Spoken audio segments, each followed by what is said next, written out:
What we're really talking about is how bad the economy has gotten under neoliberalism. So in 1980, up until 1980, workers' pay used to be in correlation to productivity. So if you produced more and you made more profit, workers got more money. Well, in 1980, that stopped. So now productivity and wages are decoupled. So it doesn't matter how much people make, it all gets sucked up to the upper 1%, which is why when they outsource a job, that the company makes more money, but the people in the United States don't get that money. It doesn't get spread around to anybody. So that's the problem with our economy. Jack Ma, who runs the Amazon of Asia, said that we don't have a problem making money in America. We have a problem with how we spread it around. And that's exactly right. And we spend it all on war, $14 trillion since 1980 or something like that, some crazy number we've been spending. So here's when it first came up. George Bush was out doing these town halls where he would talk to people. He wanted to privatize Social Security. And so he had to go make people try to go along with screwing over Social Security.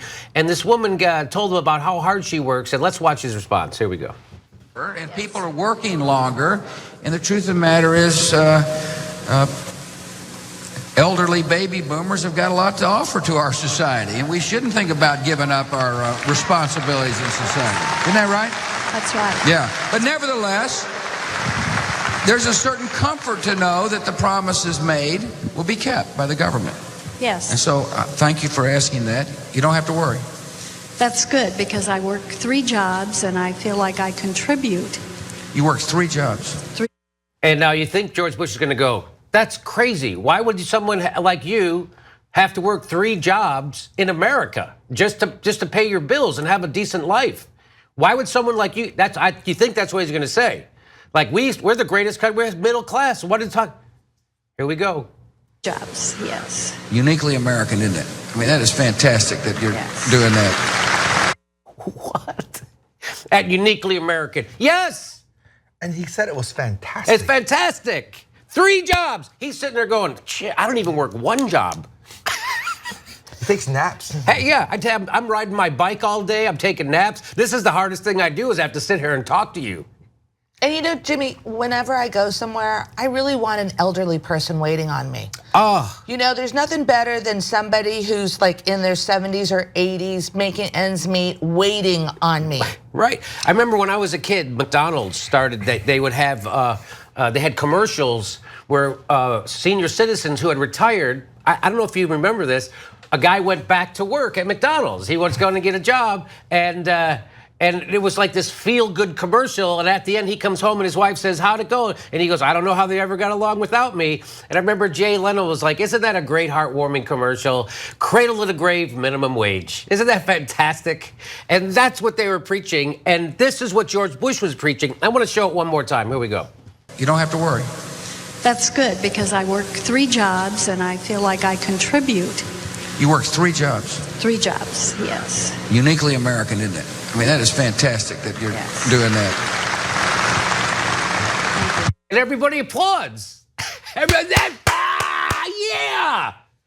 That old lady has to work her fingers to the bone, yeah! I don't think people know exactly how bad the disparity is between the rich and poor, because they don't, a lot of people, regular Americans, they don't know the super rich people personally. Right. So they don't see how bad that gap is. Right, I agree. So, you know, I know someone who he makes $600,000 a year just for sitting on a board of another company. Yeah. And he spends 1 day each quarter. So he works 4 days a year for $600,000.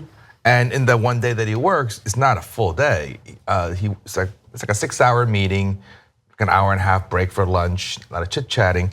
So the point is, there's wealth being created by a large number of workers. And then that wealth that's created is extracted by corporations and is given to the top executives, and it's also kept by the corporations to basically amass giant sums of money for what? so I can buy out other corporations and merge and become even more powerful and then crush even more people. Yes. I mean, that's really been the playbook for the last 30, Yes. 40 years. Yeah, that is the playbook. That's how it works. And when you start a company now, like these tech companies, they don't really want to become a successful company. They just want to build a company that's attractive enough to be bought by a bigger company. That's how you make money. And I learned that watching Shark Tank. Okay. Right? Remember that guy who was on, he had this app and he really wanted to, the whole point was we're going to sell it for $20 million. Anyways. Well, how many industries do we see right now are worth billions of dollars, but they're not making any money? Well, Amazon.com operates at a loss, right? That's their business model is as they destroy everybody else. They don't have to have profit and they don't have to pay taxes. So how do you compete against that? That's called predatory capitalism. That's who Jeff Bezos is.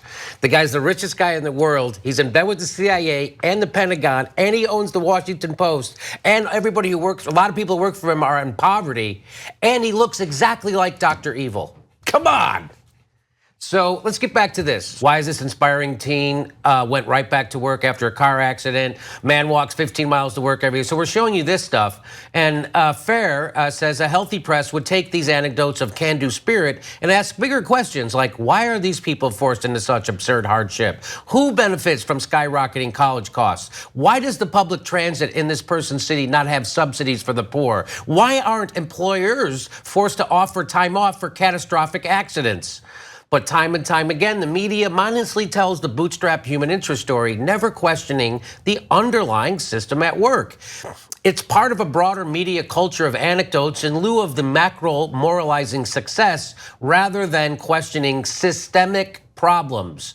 Journalism is as much, if not more, about what isn't reported as what is. Here, a local reporter is faced with a cruel example of people falling through the cracks of the richest country on earth. And their only contribution is to cherry pick one guy who managed just barely to cling onto the edge. Perseverance porn, that's what they call it. Perseverance porn may seem harmless, but in highlighting hand-picked cases of people overcoming hardship without showing the thousands that didn't, much less asking broader questions as to what created these conditions, the media traffics in decidedly right-wing tropes. After all, if they can do it, so can you, right? And here's another one of those, just for good measure. This man is proof we all just need to keep walking, no matter what life throws at us. This 52-year-old man walks 12 miles to work. So that's a news reporter, Anne Trujillo. So nobody could ever complain.